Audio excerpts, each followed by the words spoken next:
Moses would not have said it this way, but I think Moses went through an identity crisis. So we pick up the story that the Israelites have been living in Egypt for a long time. 430 years is the final count. And at least at the end, perhaps most of these 4 centuries, they have been living as slaves. But if you remember the story of Moses, Moses is brought up in the Pharaoh's house. He is adopted by the Pharaoh's princess. And I think he had an identity crisis. Again, that's a modern way of thinking about it. But then again, certainly Moses knew that he was Hebrew. He was nursed by his own biological mother. And yet he got the education and lived in the culture of the Egyptian court. So think about it. Is he Hebrew or is he Egyptian? Is he slave or is he owner? Is he Hebrew or is he Egyptian? This must have bothered him. And I think it comes out when he sees that a Hebrew slave is mistreated by an Egyptian foreman one day, and in a fit of rage, he takes out the Egyptian foreman and ends up murdering him, burying him in the sand.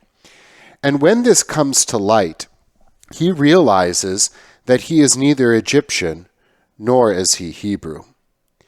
Because the Egyptians are going to come after Moses for this murder.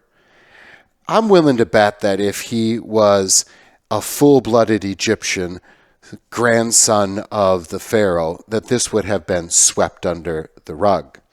But he wasn't quite Egyptian, was he? He was Hebrew. And yet in this fit of rage that must have come from the guilt that he didn't do enough for his blood, for his Hebrew people who were suffering at the hands of the Pharaoh, of whose court he was a part of. The Hebrews do not accept him. In fact, they say, "Who do you think you are? You're not the boss of us. Why don't you go back to your fancy house with your fancy meal? You're not a true Hebrew because you have not been under this yoke of slavery like we have." And so Moses flees. He does not confront this identity crisis. He gives up and he flees. He flees to Midian, and there he gets married. There he is going to become a shepherd. I have a feeling that he kind of felt bad for himself once in a while. And then we have the story of the burning bush, which once again we see that God is coming in a physical way to one of his people. And we have the word there. In fact, we are going to be told the proper name of God, the Lord, L-O-R-D, in all capital letters. This is going to be a manifestation of God here on earth. And most scholars, once again, would say specifically the second person of the Holy Trinity. And so perhaps once again we see Jesus physically active in a roundabout way, in a pre-incarnate way, in the Old Testament story. Now, in the burning bush, God calls to Moses and says, "You are going to be the person who is going to lead the people, my people, out of Egyptian slavery." And when you think about it, Moses is the perfect guy. And at this point, Moses should have realized, now I know. Now I know why I have Hebrew blood pumping through my veins, even though I lived in the Egyptian court. And that I was neither, and yet at the same time I was both Hebrew and Egyptian. Because he's the perfect guy. He's Hebrew by blood. He is one of them. He cries out for them. He wants their freedom, his people. And yet he can navigate the court of the Egyptian. He knows the people. He even knows the Pharaoh. He knows the language. He knows the customs, the diplomacy. He knows which fork is the salad fork when he goes into to dine in one of these state dinners or something like that. And so he was perfectly set up to be the one who would lead the Egyptians to let the Hebrews go. But he still relents, and he asks a very important question. He says, "Who shall I say is sending me?" It's a part of his excuses, right? He doesn't want to do this. And so he says, well, who shall I say is sending me? They're going to ask who. But I think God knows what the real question Moses is asking, even if Moses doesn't know what question he wants to ask. Moses is also asking, who am I? Who am I that I can go into the Egyptian court and demand such a big favor? Who am I? And so when he asks God, who are you? He's asking, who am I? And I think we can understand that because when Moses asks, who shall I say is sending me? God just answers, I'll be with you. I'll be with you. Don't worry. You're really asking about yourself, but don't worry. I will be with you. God also answers with a very specific name. He says, I am who I am. Some translations would have it, I will be who I will be. And so just imagine what an awesome scene this is, not just the bush that doesn't burn up, but Moses asks, who are you, in a roundabout way? And God says, I am who I am, and I will be who I will be.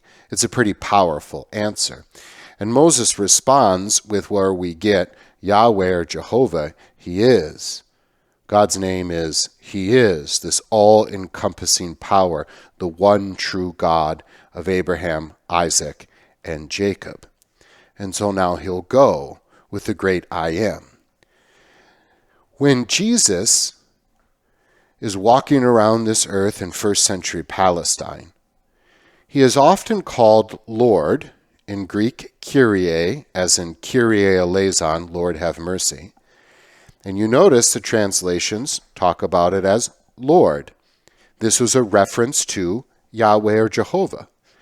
So if you were a first century Palestinian man, and someone called you, in effect, Yahweh, they were calling you God, the specific God of Abraham. And that would have been such a terrible thing for somebody to call you that, because that would have been blasphemy. And the Jewish people understood, contrary to all the people around him, all the peoples around them, that a mere man cannot be God. That was what Pharaoh did in Egypt. That's what Caesar did in Rome. That's what Nebuchadnezzar did. That's what Darius did. They claimed divinity. That was abhorrent to Jewish thought. And so when Jesus is called this name, and he does not correct those people, he is in effect saying, you are correct. I am who I am. I will be who I will be. He is. He is God. He is Yahweh. Not only that, but we notice in the Gospel of John that Jesus often uses that term I am. He says, I am the vine. I am the door.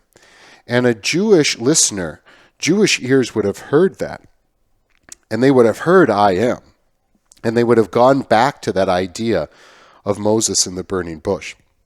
A powerful, once again, connection between the Old Testament, pre-incarnate Christ, and Jesus walking around in first century Palestine. All right, so Moses goes to Egypt, and he says, let my people go. And the Pharaoh says, no, I like my slaves.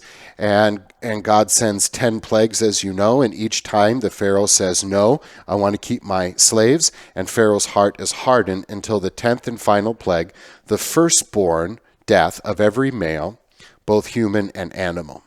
And you know the story. The angel of the Lord comes and destroys, comes with death. And yet, the angel of the Lord, with the wrath of a just God, punishing the people who had enslaved God's people for 400 years, perhaps, is going to pass over the Israelite homes. How? Because of the blood of the Passover lambs. Nothing could be clearer than a picture of Jesus being the Lamb of God. He's the true Passover lamb. His blood is spilled so that the wrath of God passes over us. There is one more thing before we end that is an indication of Jesus in this story, and it comes from the consecration of the firstborns.